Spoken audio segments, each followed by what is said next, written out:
दोस्तों, इस समय दुनिया का हर एक देश अपनी तीनों ही सेनाओं के लिए हाइपरसोनिक मिसाइल को बनाने की कोशिश में लगा हुआ है और इस समय भारत भी काफी तेजी से अपनी तीनों ही सेनाओं के लिए हाइपरसोनिक मिसाइल को बनाने की कोशिश में लगा हुआ है। इस समय रशिया वो अकेला देश है जिसकी तीनों ही सेनाएं हाइपरसोनिक मिसाइल का इस्तेमाल कर रही हैं। सबसे पहले आपका ये जानना जरूरी है कि हाइपरसोनिक मिसाइल किस तरीके की मिसाइल होती है।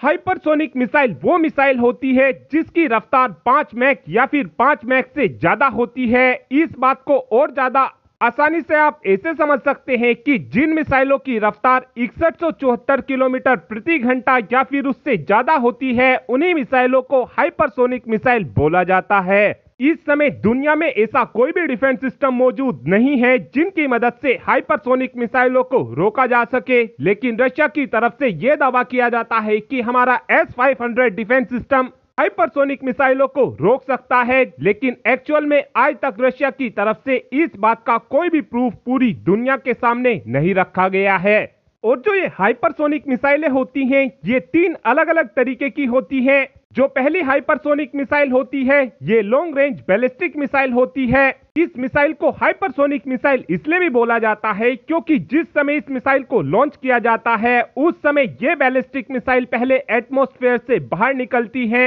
उसके बाद इन मिसाइलों में जो वॉरहेड लगा होता है वो एटमॉस्फेयर के अंदर वापस एंटर करता है, जिसके बाद उस वॉरहेड की रफ्तार हाइपरसोनिक हो जाती है। इसीलिए ही ये बात बोली जाती है कि लॉन्ग रेंज की बैलिस्टिक मिसाइलों को हम इनके इनिशियल फेज में ही मारकर गिरा सकते हैं, लेकिन जिस समय ये मिसाइल एटमॉस्फेयर में एंटर होती है, उस समय इनको मार गिरा पाना बहुत ही ज्यादा मुश्किल होता है। दूसरी hypersonic missile hypersonic cruise missile होती है और ये मिसाइल काफी ज्यादा डेडली होती है क्योंकि ये मिसाइल सतह से बिल्कुल चिपक कर चलती है, जिस कारण दुश्मन देश के डिफेंस सिस्टम इन मिसाइलों का पता नहीं लगा पाते हैं। हाइपरसोनिक क्रूज मिसाइल की एक खास बात यह भी होती है कि जिस समय इन मिसाइलों को फायर किया जाता है, जब से लेकर टारगेट को हिट करने तक इन मिसाइलों की रफ्तार बिल्कुल झुकी तू बनी रहती है।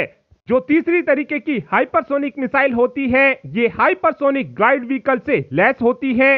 इस बात को आप आसानी से ऐसे समझ सकते हैं कि एक नॉर्मल बैलिस्टिक मिसाइल के ऊपर एक ग्लाइड व्हीकल को लगा दिया जाता है और जो बैलिस्टिक मिसाइल का बूस्टर लगा होता है, पहले वो इस ग्लाइड व्हीकल को एटमॉस्फेयर के बाहर लेकर जाता है। उसके बाद इस मिसाइल के अंदर जो ग्लाइड व्हीकल लगा होता है उसको लॉन्च कर दिया जाता है और ये ग्लाइड व्हीकल एटमॉस्फेयर के अंदर आते ही अपनी पोजीशन को हवा में बदल सकता है, जिस कारण इस हाइपरसोनिक ग्लाइड व्हीकल का पता लगा पाना बहुत ही ज्यादा मुश्किल होता है।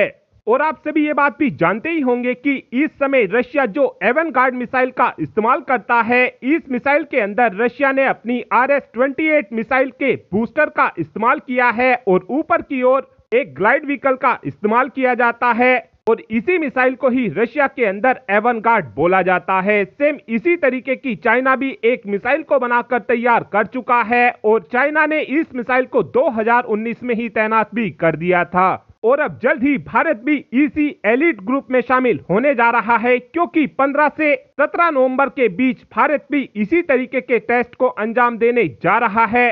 और इस टेस्ट के दौरान उम्मीद इस बात की जा रही है कि भारत की तरफ से अपने ग्लाइड व्हीकल का टेस्ट किया जाएगा और इस परीक्षण के दौरान उम्मीद इस बात की भी की जा रही है कि भारत की तरफ से जिस बूस्टर का इस्तेमाल किया जाएगा, जिसके ऊपर इस ग्लाइड व्हीकल को लगाया जाएगा, वो बूस्टर हमारी अग्नि सीरीज की किसी लेटेस्ट मिसाइल का ही होने वाला है।